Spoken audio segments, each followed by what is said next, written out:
Leo niko na message kidogo inda adresse surtout kwa badada kuanzia age ya 18 mpaka 35 kule.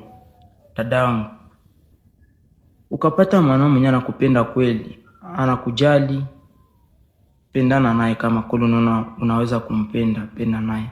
Na kama kweli umpendi, achana naye pale kuendelea msumbua kumtesa roho bure na hauna naye mpango, achana naye. Dadangu, ile bwana nyoko nayo ni ya muda tu.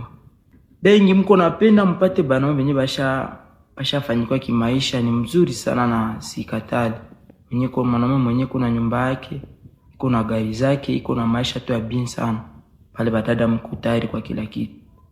Lakini kitu makinyenda kuambia dadangu, mwanaume mwenye alishafanyikiwa hakwake na sumiswa hata ajabu kwa mwanamke. Jua najua wewe ndio yule mwanamke alimpendea makutake, alimpenda jua ashafanyikiwa. Lakini ukapata mwanaume mwenye anakupenda kweli, niko na akili dadangu, naona ndeza olewa na una ndeza pendana na huyo. Sione maana kumtesa, kumsumbua roho yake usiku na mchana. Juu yule mtu mwenye anakupenda kweli, siku akikuchukia, atakuchukia mbaya sana, mbaya sana. Na mpaka kesho na utaregrete kupoteza roho yenyewe ilikuwa nakupenda kweli, juu ya tamaa ya dunia. Dadangu, ule mwanaume mwenye ana kitu, kesho anaweza tafuta na tapata sana, kwa sababu ule mwenye alishakapata. Juu badada mingi sana mnapendaka chakula yenyewe ilishaivya, hampendake tumika. La iko bien.